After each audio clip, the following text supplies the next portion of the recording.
陆九婉睁开眼，无数陌生的记忆尽数在他的脑中快速闪现，这些信息蜂拥而至，堵得他脑袋炸裂。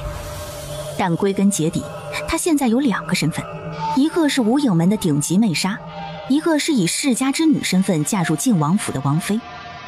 除了头痛欲裂，陆九婉还发现自己的身体很奇怪，像是有无数只蚂蚁在他体内啃噬着。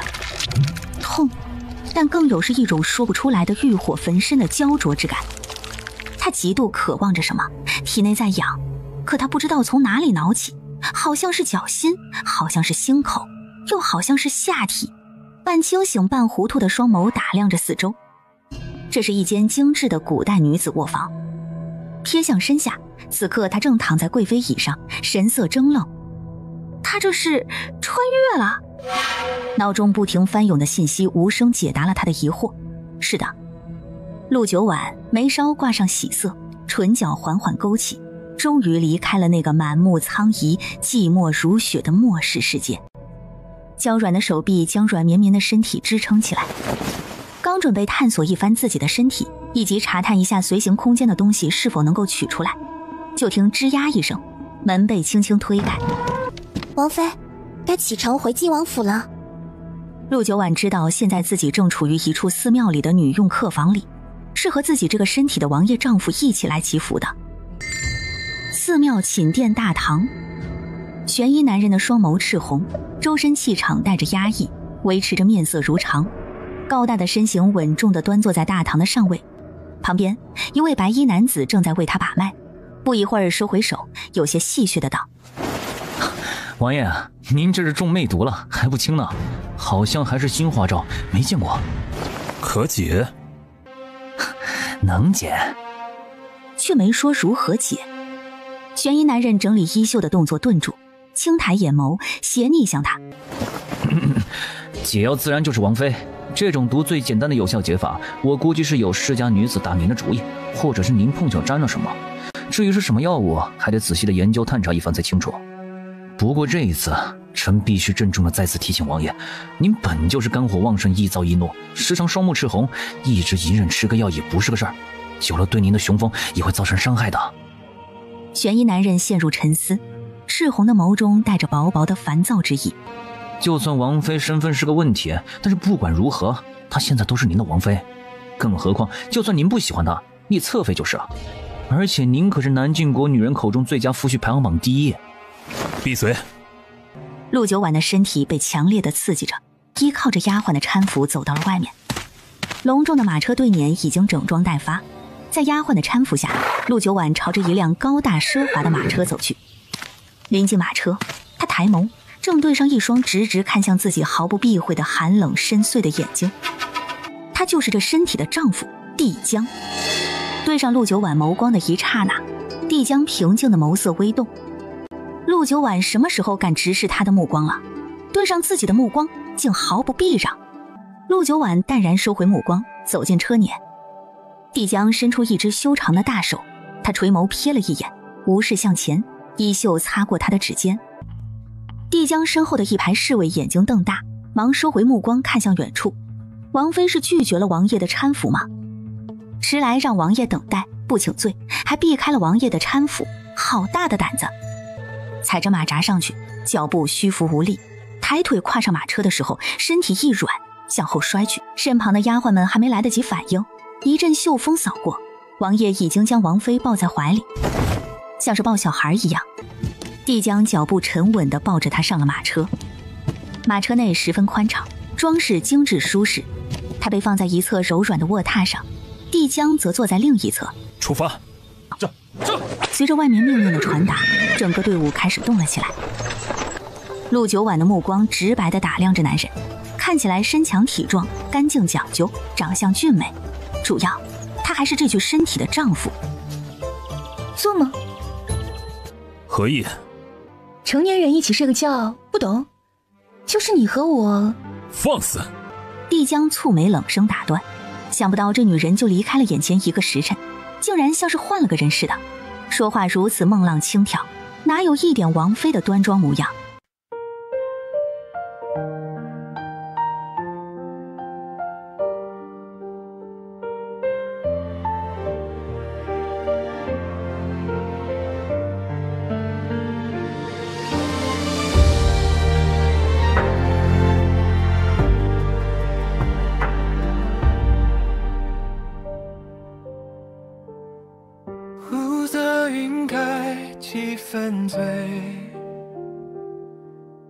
一方舟划破江心月，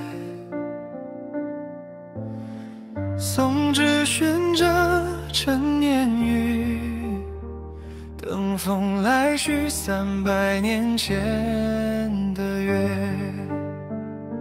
冲动要转就画卷，露出心字2、3篇，提拔藏着的诺言，在落款处生出太轻。马车摇摇晃晃了2个时辰，马车停下的时候，陆九婉躺在软榻上，潮湿的头发胡乱地贴在脸上，带着一种凌乱娇弱的美。帮我把头发整理一下，我看不见。陆九婉见他一动不动地盯着自己打量，知道自己的异常举止早就引起了他的怀疑。呵，他才懒得管，随便怀疑去吧，哪怕就是知道了他的真实来历又如何？大不了促膝长谈一番，跟他讲讲5000年的故事，他能给他从文明的起始讲到文明的衰落。喂，帮我弄下头发，不然我就这样下车了。帝江忍着迷茫将发钗一个一个扶正，又将她凌乱的头发抚平。好了没有？急什么？没喂饱你吗？怎么说话的语气像个怨妇？你放肆！我还放5。陆九婉站起来准备出去，刚站直腿就一软，跌坐回去。帝江眼疾手快地握住他的手臂。本王抱你进去。那岂不是放5、6、7、8、9、10了？本王非不劳王爷大驾，自己走。帝江心里想，人真的有可能会被气死，这次有准备了。陆九婉再站起来的时候，腿能支撑住，一溜烟的功夫，人就下车了。回到寝宫，你们都退下吧，这里不需要你们伺候。回退几个丫鬟，陆九婉开始检查自己的空间，里面应有尽有的物资还在，尝试着拿一面镜子出来。下一刻，空间里的镜子出现在手上，看着手中的镜子，她的心情彻底放松了。身为御史大人家的小姐，被送到杀手营训练成为工具人。杀手组织的媚杀被安排进入选妃队伍中，一系列精心谋划之后被选为晋王妃。哼，有意思。不过凭什么以为他陆九婉继承了这具身体还会受你们摆布？王妃，王爷给您送东西来了，拿进来。丫鬟快速跑进来，将手中的白瓷瓶递给他。陆九婉接过，反反复复打量了一遍。这是什么？送来的丫鬟告诉奴婢，王爷交代说是专治擦伤的。她是王妃的贴身丫鬟，跟了一路，当然知道什么擦伤。说这话的时候脸蛋红红的。行，知道了，下去吧。身上的衣服落地，紫痕遍布的身体泡进浴池的一瞬间，刺痛感又袭来，一切都在提醒着之前这副身体经历了什么。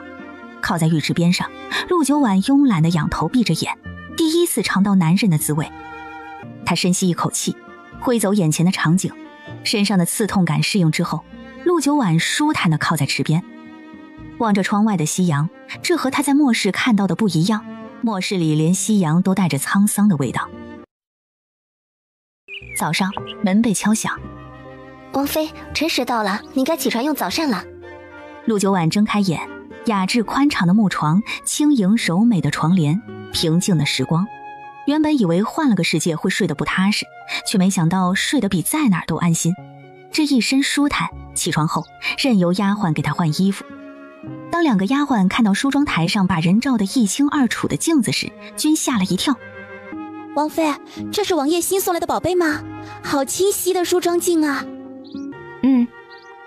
王爷对王妃真是宠爱有加，恭喜王妃。这可是他们第一次见到王爷送的东西，昨天睡前2人当班的时候都没有的，就是等不及连夜就送来了吗？这是他应该的。王妃给人的感觉不一样了。之前冷若冰霜的同时还知道讨好王爷，但现在平平淡淡的，却不把王爷放在眼里了。早饭过后，按照原主的日常，要么再偷偷寻找机会了解王府的秘密，要么就是去弹琴、练字、读书。但他又不是真的陆九婉，他要去外面看看，看看这平凡但是又安宁的世界。王妃，您是要去练琴吗？练琴？他没回答丫鬟的问题，继续边走边看，入眼的一切都是美好的。眼看着王妃往王府的大门走去，两人赶紧交换了眼神。王妃，您是打算出府吗？可是不是应该先禀报王爷一下呀？随意外出的话，王爷可能会责罚。不用管他。可你们不想去可以不跟着，我自己出去就是，差不多晚饭的时候回来。陆九婉说完话也不等两人回答，径直走了。两个丫鬟哪里敢不跟着啊？脸色为难了一番，小跑着跟上去。王妃，那要不要准备马车？不用，本来就是走走，看看在马车上还看什么。陆九婉站在街头，满目的繁华景象，抬眼就是高楼画阁，绣户珠帘。王妃，您想要买什么？吩咐下人来采购就是了，当心冲撞到您。陆九婉站定，回头看着身后的侍女。你叫什么名字？回王妃，奴婢叫白桃。好的，白桃，闭嘴，从现在开始，明白吗？是，王妃。你呢？奴婢叫白珠，奴婢明白了，没有王妃的吩咐，绝对不会多说一句话。陆九婉一边听一边看一边走，突然闻到一股猛烈霸道的酱香牛肉味儿。哎呀，刘记今天的酱牛肉又开锅了。是呀，这香味正宗。吃过两回，那味道真不赖，下酒更销魂呐。陆九婉鼻下清秀，寻找来源，是从前方不远处一家看起来干净清爽的店铺内传来的刘记酱牛肉。陆九婉毫不犹豫地踏步进去。王妃，您想要买什么？吩咐下人来采购就是了，当心冲撞到您。陆九婉站定，回头看着身后的侍女。你叫什么名字？回王妃，奴婢叫白桃。好的，白桃，闭嘴，从现在开始，明白吗？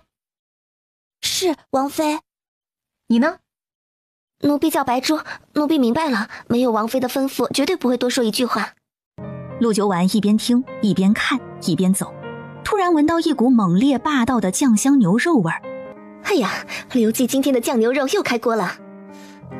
是呀，这香味正宗。吃过两回，那味道真不赖，下酒更销魂呐。陆九婉鼻下清秀，寻找来源，是从前方不远处一家看起来干净清爽的店铺内传来的刘记酱牛肉。陆九婉毫不犹豫地踏步进去。客官，哟，侍卫夫人，您需要点什么？酱牛肉吗？我们家的酱牛肉可是全南京城最闻名的，您一定要尝尝呀。来2斤酱牛肉，白珠，给钱。他身上可没钱。白珠看向白桃，白桃摇摇头。奴婢们出门急，都没带钱。回去还给你们。奴婢们真的没有带钱出门，今天也不知道会出来。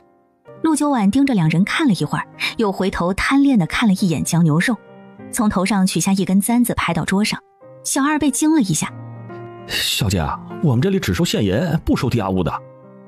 陆九婉就静静看着他，店小二为难地开口。要不您先去当铺一趟，再说了，我也没办法给您的簪子估价呀。白桃犹豫再三，还是决定开口说话。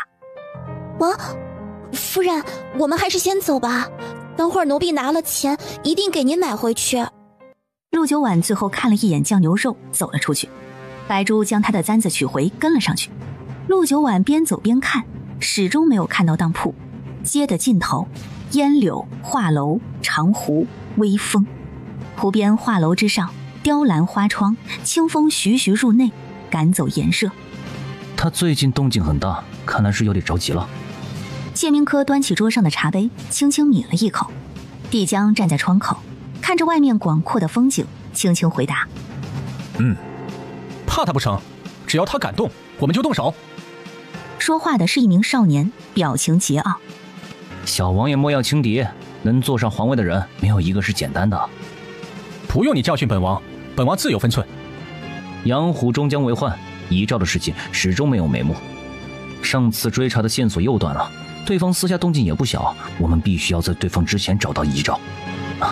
王爷，今天探子又收到一条消息，说当年带着遗诏逃跑的工人无意中逃到了北辽国。虽然消息不一定准确，但现在一点风吹草动都不能忽视。是否能暗地里加派人手去调查一下北辰国？帝江耳里听着谢明科的话，视线扫到江边，一道熟悉的身影映入眼帘，心脏蓦地收缩一下。湖边，白珠和白桃两人脸色愧疚地看着陆九婉凄凉的背影。没带钱，王妃现在连牛肉都吃不上。要不我回去拿钱？白桃小声和白珠商量着。不行，记住我们的任务是保护和照顾好王妃，外面人多眼杂的，要是出了点什么事情，我们当代不起。也对。然而陆九婉却怡然自得。突然他感受到一股强烈的视线正盯着自己，下意识转头对上不远处3楼雕栏那一道高大的身影，视线在空中交织，谁也没有收回，两相对望。哥，你还想什么呢？这么重要的事情当然是要调查清楚不可了，难道你还怕那北辰国不成？安排给慕白去做。哥，你刚刚想什么呢？没想什么，只是看到了一个人。哥，你看见谁了？他？不是。那是谁？帝江坐回桌边，端起自己已经放凉了的茶水喝了一口，没得到回话，帝寻就坐回来，坐在旁边看着他哥。帝江还是自顾自喝茶，眼里心里都没有他，一门心思在思考等会儿怎么问责他。没经过自己的允许，没有报备就擅自出府，他胆子好大。哥，还有什么事吗？没有的话，你们就先走吧，本王再看会儿风景。谢明科和帝寻对视一眼，两人眼里都是深深的疑惑，这是要见谁？这么神神秘秘的，很明显就是在赶人。他们可是连他最大的秘密都知道的人，还有什么事什么人两人不能知道见不得的？这湖广景色甚是宜人，忙碌数十日，今日终于得闲，定要好好欣赏一番了。臣也对这湖广景色甚是喜欢，这妖童元女湖光艳恋，此时此刻就想吟诗一曲。帝江举在嘴边的杯子半晌不动。王爷，有人闯上来了。不知道从哪里传来的声音报告了这么一句。让他上来。门被敲响，三人齐刷刷朝门边看去。帝江望着门不作声，这女人竟然还知道敲门，就是不知道在请安。帝寻疑惑地看回帝江，又和谢明科对视一眼，做了个嘴型。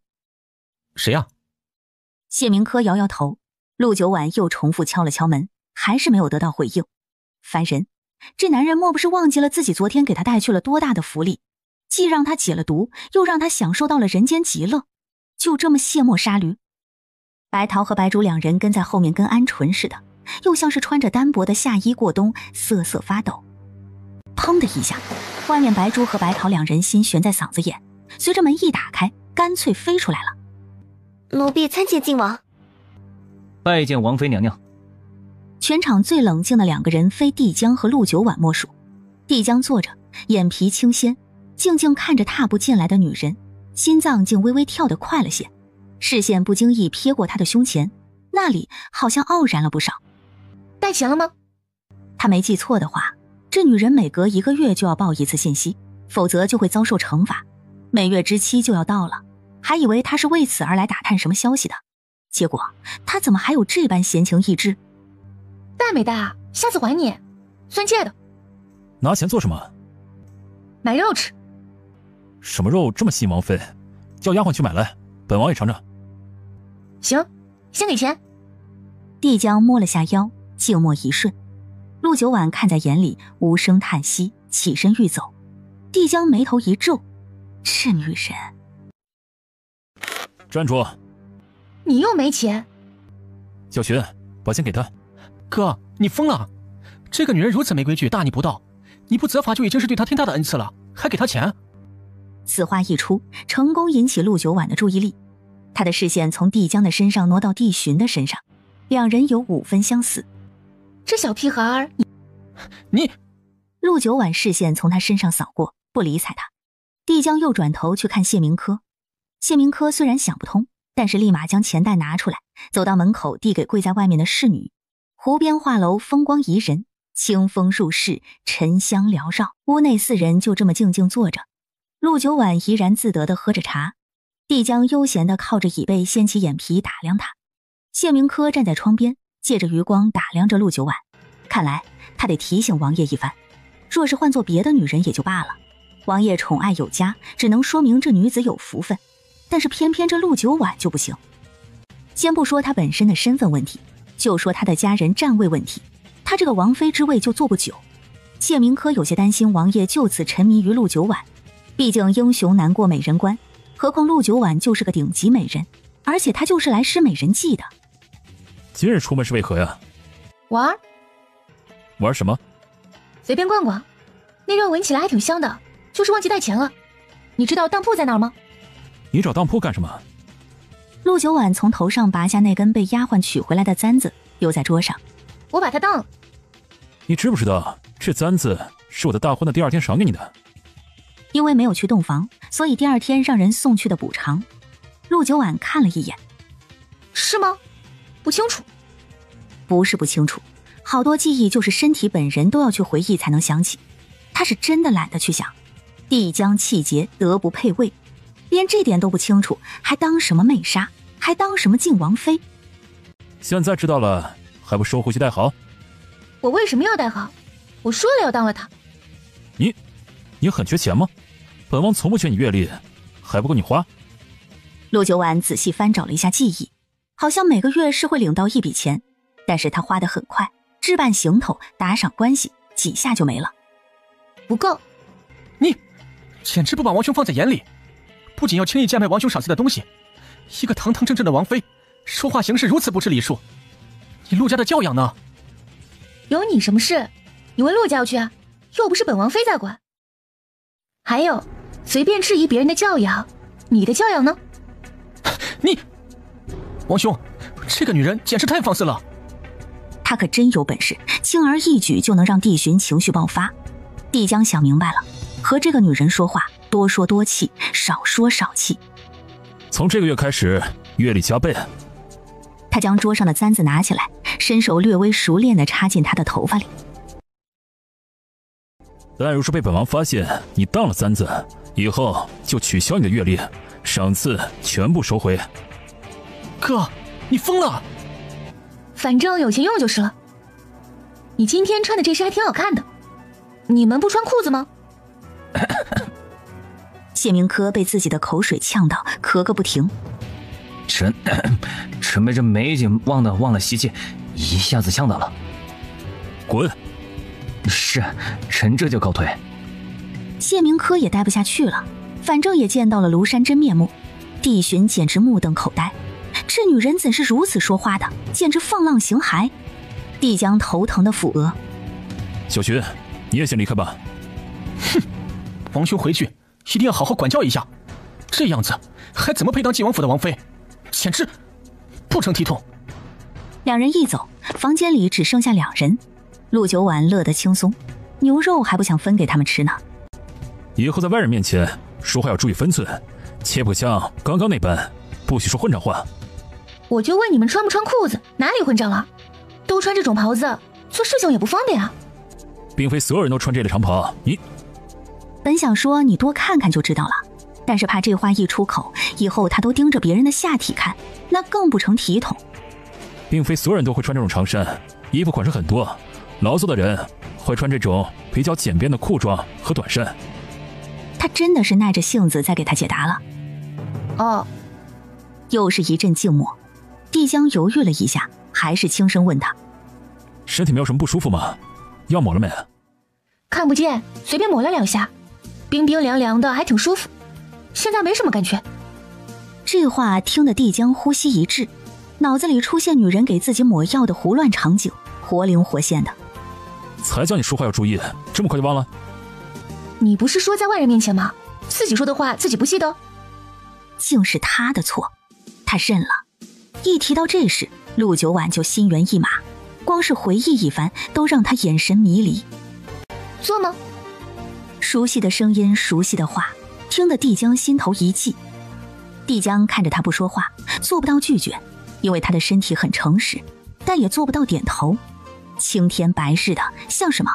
好像昨天也是青天白日的，还是在室外。他坐在那里毫无动静，可脸上的心动早已经出卖了他。陆九婉站起来，低头就开始解衣带。帝江额角又跳了起来，噌地站起来握住他的手。你做什么？陆九婉怀疑自己刚刚将他的沉默理解错了，问他：你刚刚沉默不是代表同意了吗？这里怎么行？这里怎么不行？你坐凳子上，我坐你身上。帝江额头的青筋都随着他的话在一阵阵抽动，简简单单的几个字凑在一起，从他嘴里说出来就是一幅鲜活生动的香艳画面。他的话成功将他的野兽全面唤醒，将心一横，一把将他打横抱起，朝着圆形拱门内走去。这是什么？内衣。女人家的贴身衣物不是上次那种吗？这是新发明的。帝江看着他的眼睛，又看回那精致的小衣服，这手艺有些奇怪，但不得不说比上次那小破布好些，能挡住又很美妙。快一点，我还要吃牛肉。帝江气不过一把将他按倒，温热的呼吸打在他的耳畔，霸道的吻带着惩罚的意味如暴雨般落下。两个丫鬟买了牛肉回来，站在门口轻轻敲门。王妃，奴婢们将牛肉买回来了。里面没有人应声，两人对视一眼，难道王妃已经离开了？正准备再次敲门，一道陌生的声音阻止了他们。在外面等着。两人顿时不敢乱动，老老实实的守在门口。这是王爷的影卫，他们只听说过，却从来没见到过。现在也不知道是从哪里传来的声音，但是两人不敢东张西望。从艳阳当空到灯火阑珊，这一场突然的兴起才落幕。帝江怔怔地看着头顶的帐幔，他竟陪着这女人在这里胡闹了一天，荒唐又满足，果真是个媚杀，连本王都没能逃过。低头一看，女人的睡颜安稳舒心，对自己毫不设防。这该死的女人到底是想干什么？看着躺在自己怀里的赤裸女神，帝江扯过被子将两人盖住，慢慢又陷入沉思。白桃和白珠两人的腿都有些站麻痹了，关键他们还是站着听自家王妃和王爷的春闱秘事。王爷当真是好威猛啊！这么久，听说男人越久女人越幸福，果然王爷的优秀是从外到内的，怪不得都说王爷是全南界女人最想嫁的男人。机不可闻的吱呀声打断了两人的思绪，两人转身行礼。废车，回府。白珠和白桃都知道这话不是对他们说的，果然一道声音自楼道边传来。是。马车行驶在宽阔的街道，华灯异彩，热闹非凡。进入空巷，帝江眼睛慵懒的一抬，里面满是冰霜。王爷小心，有埋伏。外面的侍卫提醒着。继续走。马车没有停，帝江俯身在陆九婉耳边低语一句：有点小动静，睡你的。陆九婉眼皮掀起一条缝，在他腿上挪了挪，找了个舒服的角度继续睡。帝江的视线从他身上移开，抬眸的一瞬间，气场全然不同。无数支冷箭从巷道各处射来，箭头穿破空气的声音，接着是冷箭和刀锋相撞的声音，乒乓作响。高俊的黑马嘶鸣一声就要倒地，侍卫抽刀斩断马绳，防止因为马倒地带动马车。冷箭放过之后，无数黑衣人悄无声息地堵住了巷道口两端，看起来今日在劫难逃，即便是武林高手，面对这么多人也难以抵抗。帝江知道今日在酒楼混了一天，被人钻空子是应该的。黑夜月明，杀！马车外仅仅6个侍卫，帝江一声令下，6人如利箭般从原地闪离，落地的一瞬间，血光四溅。陆九婉眼皮动了动，一股熟悉到让人作呕的气味袭来。他坐起身，帝江蹙眉看他。没事，睡你的。陆九婉沉默地摇摇头。果然杀戮在哪个世界都避免不了，有人的地方就有鲜血。害怕？陆九婉还是摇头。不是害怕，比这恐怖几10倍。被成千上万丧尸围着的地狱场面他都经历过，只是厌恶不喜欢。为什么在这样安全的世界要有这么多杀戮？你来自不安全的世界？是啊。帝江心下怪异，只当他指的是受训的过程吧。陆九婉不再说什么，他起身，帝江眼神一冷，一把扯过他的手，抱着他一转，避开刺进马车的箭，手一挥，腰上一把软箭射出，穿过马车车壁，只听见车外一句闷哼，然后倒地。陆九婉的视线从他的腰上移到他的脸上。酷！帝江无语。好好待着。说着，帝江出了马车。白珠和白桃两人见到王爷竟然出来了，那里面就只剩下王妃了。这些黑衣人的目标是王爷，他们知道两人紧紧围在马车周围，他们的任务是保护好王妃。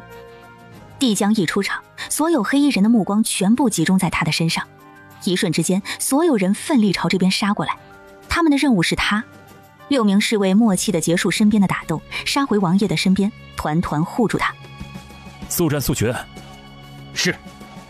黑衣人不会给他们商量战略的机会，齐刷刷的全部冲了过来。帝江从地上的人的身上拔出自己的软剑，冷眸微抬，朝着最近的人猛掷了过去，快准狠，剑身穿过那名黑衣人的胸膛。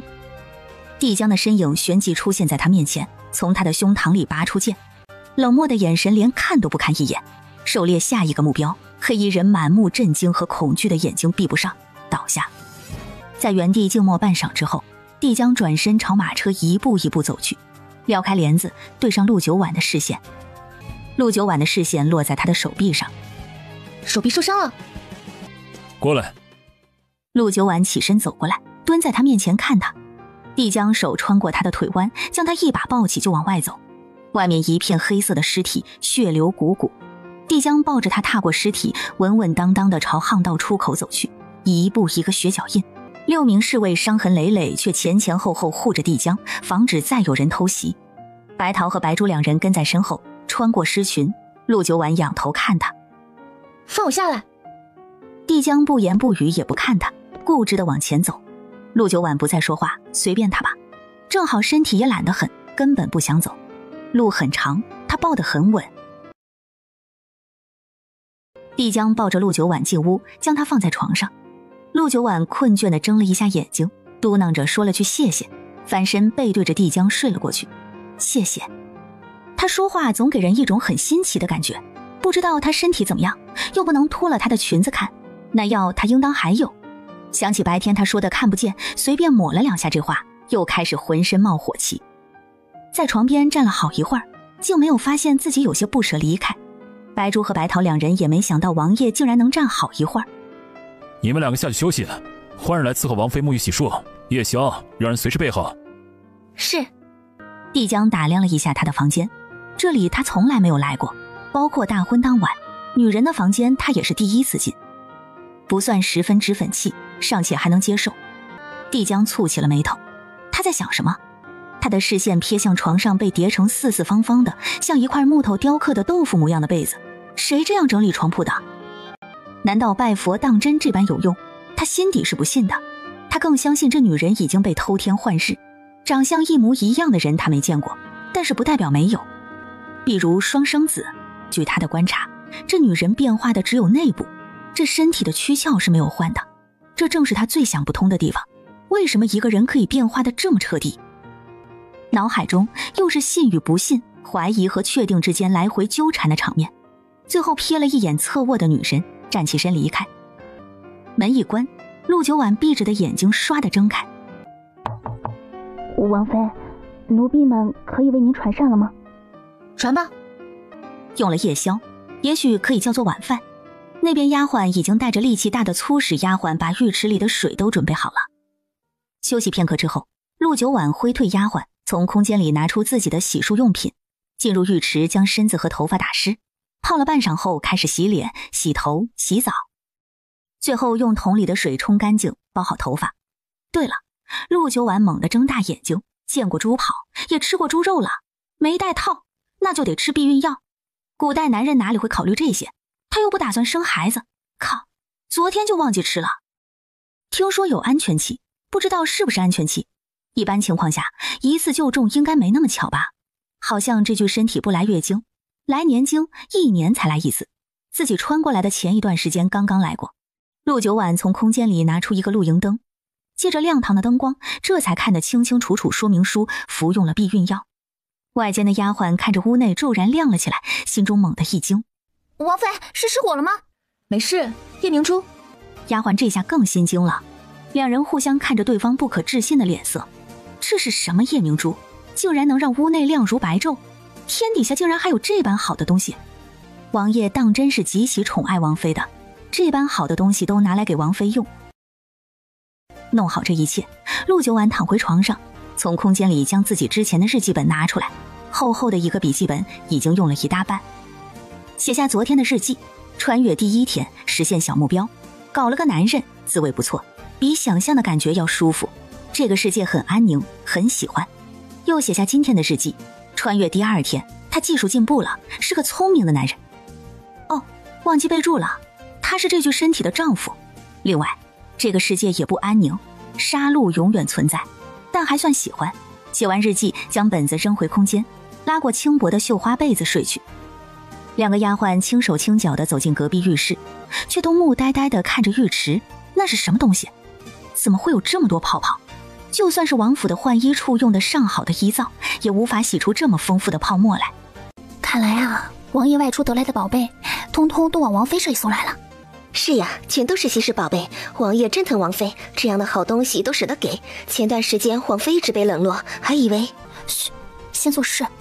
咱们呀，还是不要在这里议论主子们了，小心扰到王妃休息，咱们可就完了。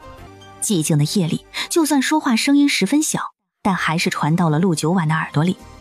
陆九婉不怕被人发现，但是也不会主动去揭穿自己的秘密。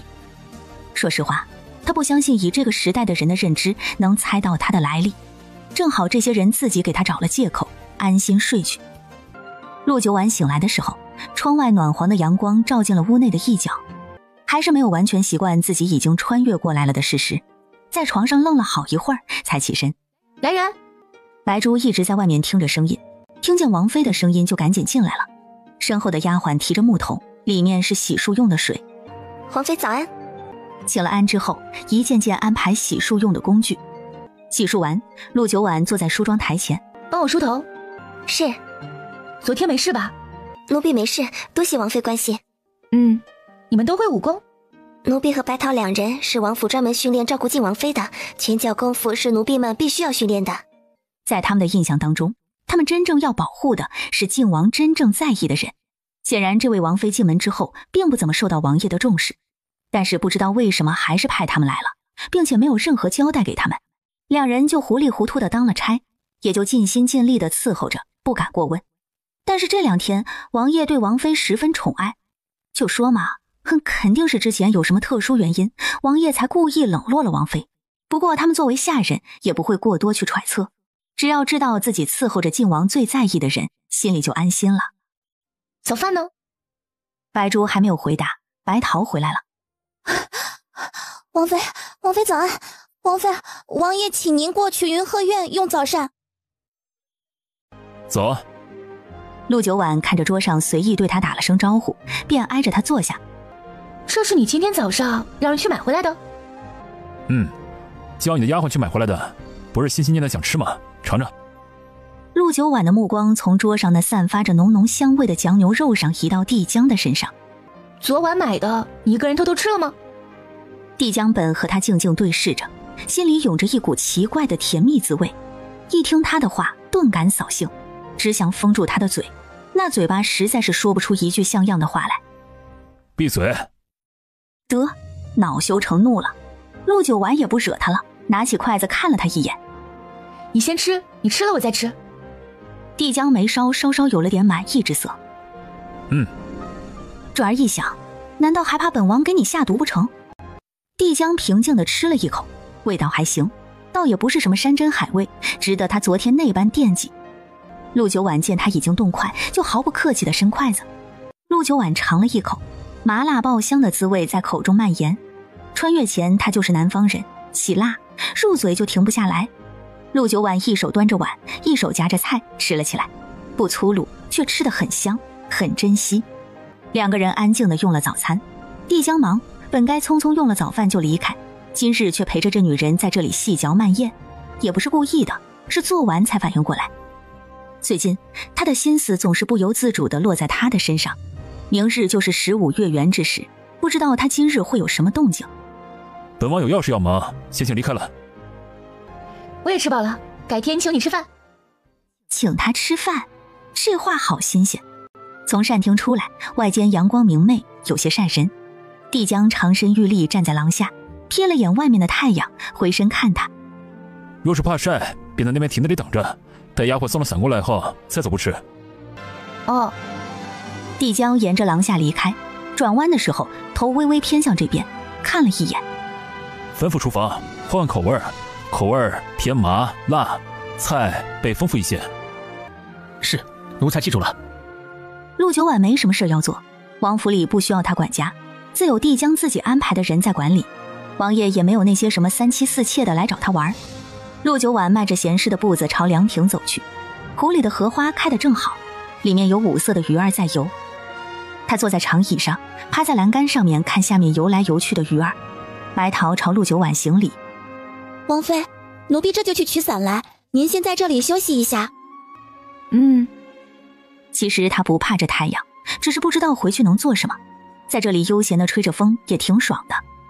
走吧，回去。正好走到云书院，一个丫鬟拿着一份请柬跑过来了。王妃，这是陆御史夫人送来的邀请函。陆家？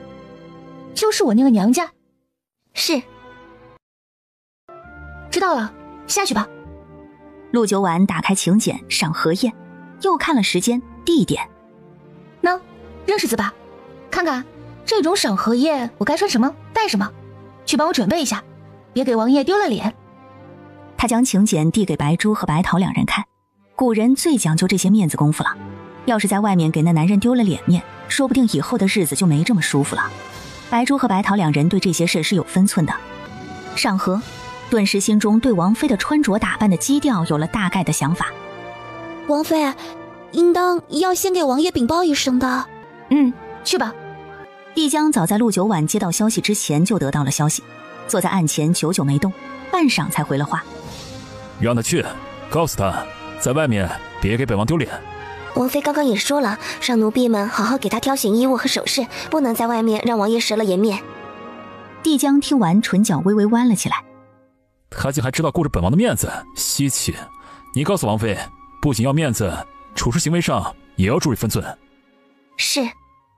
白珠生怕王爷嫌弃了王妃，抖着胆子说了那么一句，还是有些后怕的。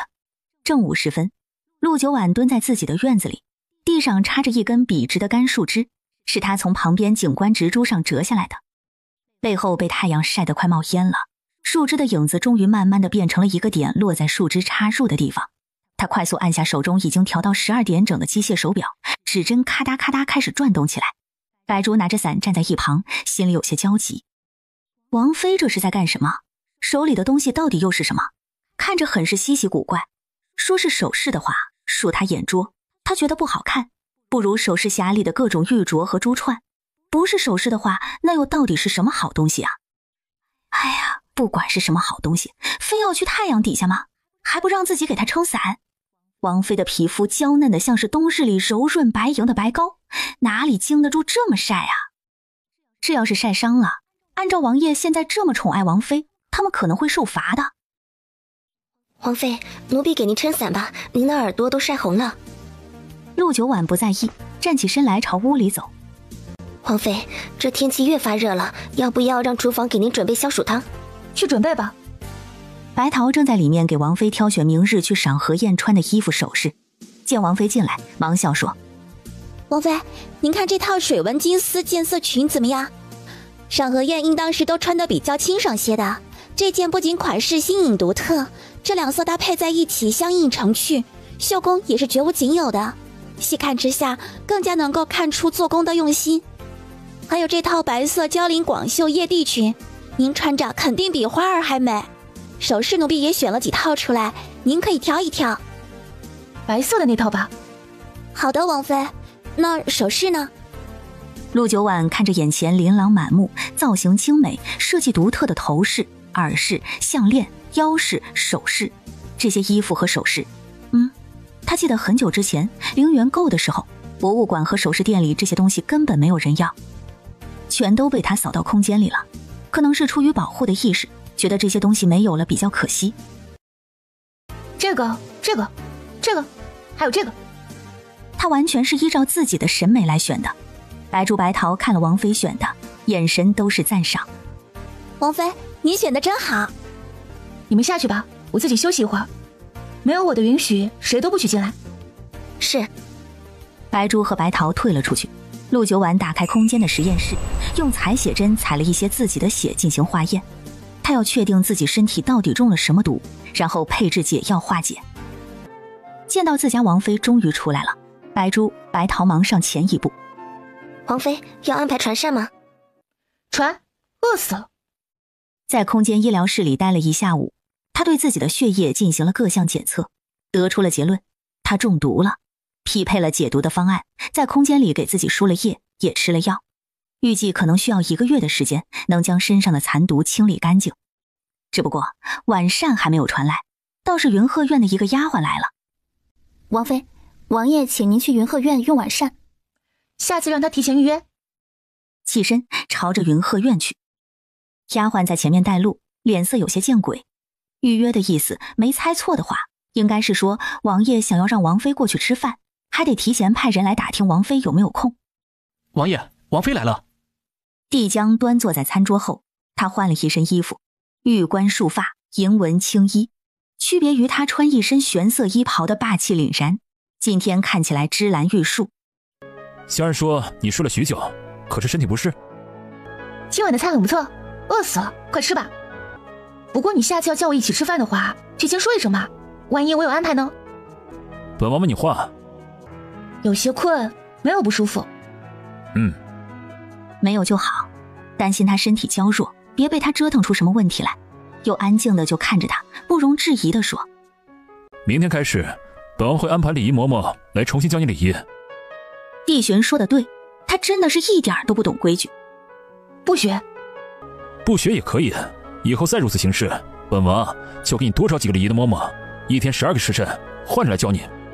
王妃该有王妃的样子。有大病，冷眼和他对视良久，本来兴致冲冲的过来吃饭，但是现在他一点胃口也没有了，过来挨训，还不如回去吃泡面。去哪儿啊？臣先滚了。臣妾2字难以出口，老子先走了。站住！说过来吃饭。不吃。站住！站不住，天生喜欢走。看着他远去的背影，帝江暗自深吸一口气，身后的丫鬟放缓呼吸，最好让自己隐匿起来，收回视线。帝江看着一桌的菜，放在桌上的手轻轻握成拳头，胸腔一团闷气。王妃，奴婢让厨房重新传膳吧。要多久？一来一回，肚子都饿空了。大概用不了1炷香的时间，奴婢先拿点点心给您垫垫肚子吧。何苦跟王爷置气呢？王爷桌上那菜多丰盛啊，王妃也是笨，先吃了饭再拒绝王爷嘛。陆九婉真的饿到前胸贴后背，算了算了，1分钟都等不了，空间里随便搞点什么吃吃就得了。下去吧。哦，送一壶开水过来。进屋关门，被挡在外面的白珠、白桃一脸问号。夜晚，皎月当空，玉人立于月下。王妃回到云书院之后，没有安排传膳，只用了1壶开水充饥。帝江眉头蹙了蹙，喝水充饥，不是说饿死了吗？不知道安排膳房准备食物，这个蠢女人。安排膳房，给她送夜宵过去。是。清淡点儿。啊，是。 20几年了，从来没有想过有一天会被一个女人气得睡不着。陆九晚意未寝，房间像是在里面藏了小太阳，很亮。一张桌，一盏灯，一支笔，一个日记本，旁边还有吃过的泡面桶，满屋子都还是麻辣牛肉的味道。只见那笔记本的纸上赫然写着：封建礼教害死人，害我差点饿死。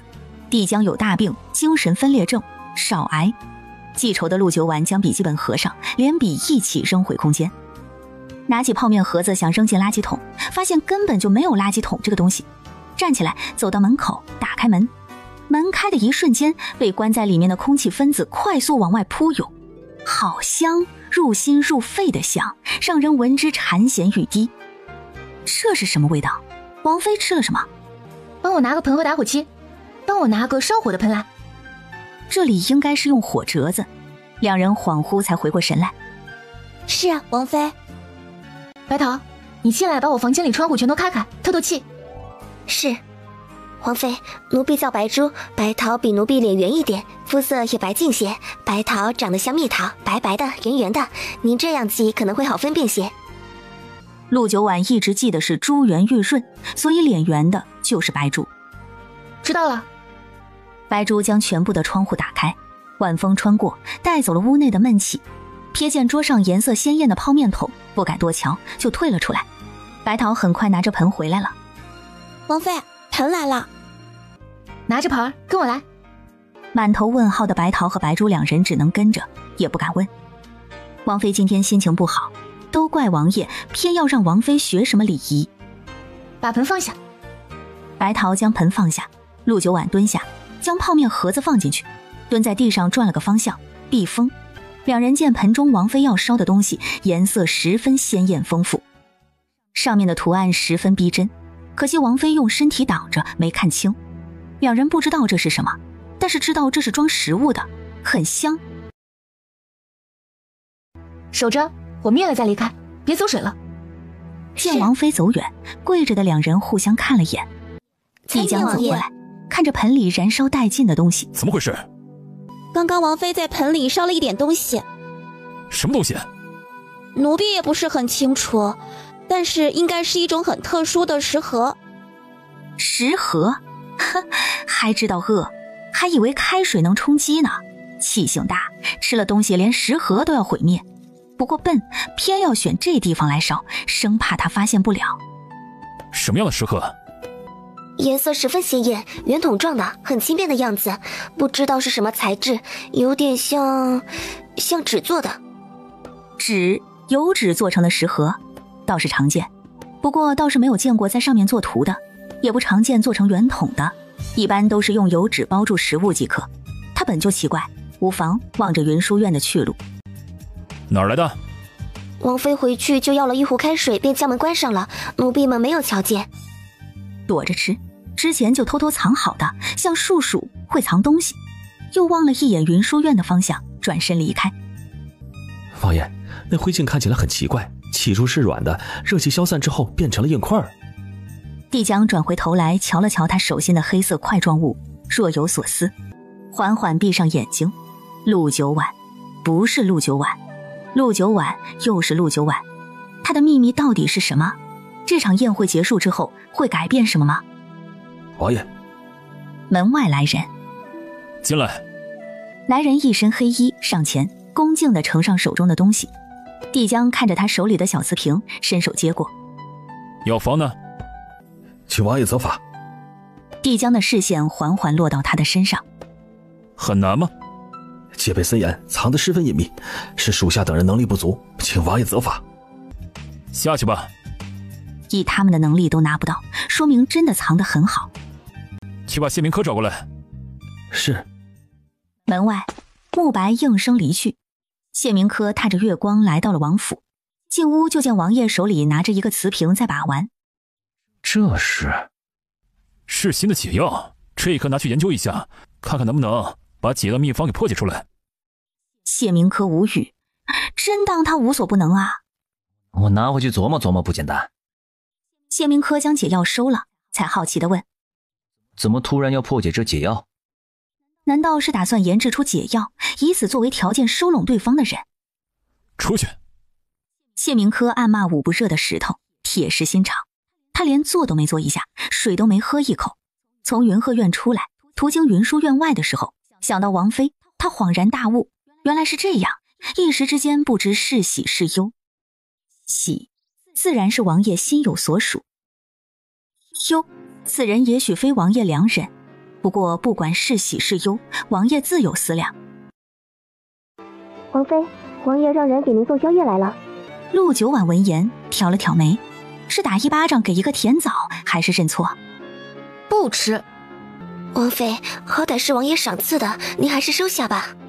是啊，王妃，王爷这是关心您，王爷都让步了，您就算吃不下，尝一点也行啊。你们饿了，要不拿进来你们吃？又不然，他认真的，不然要怎么处理？倒掉。下去吧，我不饿。丫鬟们退了出去，将门关上。陆九婉走到床边，蹲下，伸手将床底下的一块木板掀开，从里面拿出一个木盒，走回桌边，将木盒打开，里面有一些银票和一本折子。银票他知道，是原身为自己以后的生活准备的，现在是他的了。把里面的折子拿出来，木盒放到一边，摊开折子，烛火跳跃。这是他来之前陆九婉就搜集到的信息。帝江、千丝阁、谢明科，这东西就是这个月要交的内容。这东西值1颗药，他现在就是块夹心饼干。选择帝江就意味着背叛组织，选择组织就意味着背叛帝江。他是个透明人，帝江知道他的身份，毋庸置疑。虽然原身一直以为自己没有被发现，甚至还期盼着有一天能帮着组织除掉帝江，以后海阔天空。在誊抄的时候，他将内容做了一些筛选，将其中一些比较关键的信息都去掉了。这份资料看似含金量高，仔细分辨会发现缺少很多关键性的东西。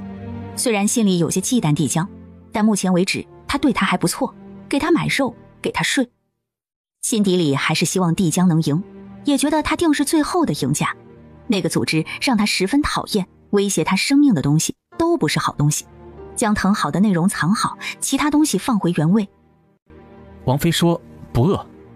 帝江听罢，脸上一点多余的表情都没有，淡然得很。下去吧。都吃过了，当然不会饿。陆九婉从浴池里出来，安静地躺在床上，想着以后的打算。宴会过后，他的现状可能会被打破，他连这个世界都还没有熟悉，就要开始接受挑战了，真是到了哪里都闲不下来。他想要过的生活其实很简单，如果王府可以一直这么安静，他也愿意一直待在这里。第二日一早，白珠白桃便敲门喊他，在床上醒了醒瞌睡，才爬起来。马车停在王府门口，走到门口时，一辆高大精美的马车正好慢慢走近，停在了他的不远处。一人低头出来，缓缓抬头，眼皮清鲜，视线落到陆九婉的身上。帝江的视线落在他的脸上时，停顿了一下，随即步伐稳健地下来。回来了。帝江意外，主动说话，看来昨天的气已经消完了。可用过早膳了。这个时辰的宴会开席要到午时过后。吃了。好看？有眼光，我自己画的。要是能换张嘴，可能会更好看。说到嘴，他的视线落在他的唇上。没什么事，我先走了。早点回来，本王等你。哦。御史府的门口，御史夫人携带众多女眷和丫鬟婆子等待迎接王妃的到来。终于见到进王府的马车过来，御史夫人整理了一下身上的衣服，笑着迎上去。王妃一路过来辛苦了，先进屋，一会儿屋里再跟夫人小姐们叙吧。陆夫人和别人一样，没怎么见过她。她小时候就被送走了，安排她成婚前才回来的，匆匆见过2次就嫁人了。只是这次见面明显比上次见漂亮了许多。陆九婉从她脸上轻轻一扫而过，微微昂首朝御史府内走去。她一动，身后众人便都齐齐跟上，宛如一幅静止的画活了过来。参见晋王妃。几人起身的动作一顿，王妃貌似和传闻中一样清冷呢。陆夫人上前一步，邀请大家坐下闲聊。绣花的桌布，满桌精美的糕点，珍稀的水果，瓜子、花生、果脯摆盘十分精美，就连茶壶茶杯都十分讲究。这位是左相梁怀的夫人和千金舒颜。陆九婉的视线在2人身上扫过，左相夫人长圆脸，纤眉大眼，上薄下厚的嘴唇涂成红色。她对着陆九婉微微勾唇，眼里没有多少敬畏。她的大女儿如今贵为皇妃，她的丈夫是朝廷左相，她又是长辈。梁淑妍也是纤眉大眼，圆脸丰唇，幼态精灵，眼神清澈直白，看着陆九婉，打量着她的衣着和相貌。这位是右相顾雍的夫人和千金玉清。右相夫人肤白颈长，面容富态，神色松弛，眼神和善。她坐姿端正，体态端庄。这2位是太尉大人萧肃的夫人和女儿战英，正好你们几个年纪相仿，有话聊。太尉夫人不如旁边几位生得秀气，骨架大，身量高，面容也英气。萧战英倒是还好，身量高却不显壮，一双眉眼略显英气，坐姿也不像顾玉清和梁淑妍那样端庄。这些日子天气好，看院子里的荷花开得热闹可爱，又想着大家许久未聚了，正好啊，邀请大家一起来聚一聚，赏赏花，散散心。梁夫人看也不看就说：“这荷花呀，确实开得不错。不过最引人注目的倒不是这荷花，反倒是路上那些奇花异草。陆夫人真的是费心了，在别的地方可不多见啊，就连王府估计啊都见不到吧。听说有些奇花异草的，一株就是价值连城。今日有眼福，一下子就见到了这么多。御史府到底是家大业大，根底深厚啊。”话题才开，就说些让人不得不多想的话，真的是扫兴的高手。陆夫人脸色有些僵硬，谁都知道她家境一般，能嫁给陆御史都是靠着小时候的情谊。两人如今是嘲笑她附庸风雅，惹人笑话，又是嘲讽她挥金如土，铺张浪费。总的来说，就是嘲笑她小门小户培养不出真正高贵的血脉，抨击她不如他们高贵。以前两人还不敢光明正大的挤兑她，如今萧夫人的大女儿萧子英贵为皇后，梁夫人的二女儿是皇贵妃，两人根本不把这个陆夫人放在眼里。陆夫人别扭的接话：“大家得空应约前来，我特意呀让全府上下特意从各个院子里搬了过来，想着天气好搬出来晒晒太阳，当然也是想着多些个花花草草的热闹些，夫人小姐们看着心情也舒畅些。”陆九婉耳里听着几人的聊天，感叹古人个个都是仁者，这么个应人的天也能聊。所以古代人平均寿命低的其中一个原因，估计少不了生闷气，懒得听。怎的不见王妃的姨娘？是呀，这么好的天气也不见出来走动，且王妃难得回来一趟，于情于理该出来见一见的，莫不是？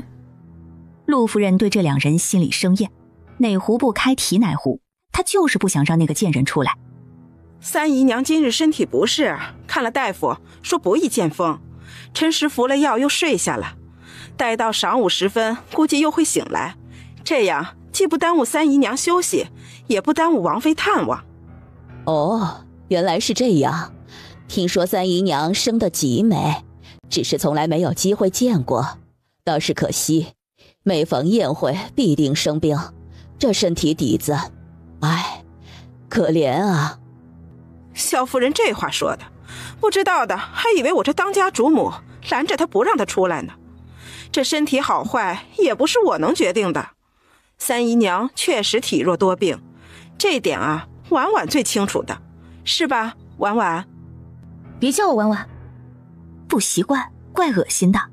白珠微垂着头，态度谦逊，语气却不卑不亢，柔声提醒：“还请陆夫人称呼我们靖王妃一声王妃。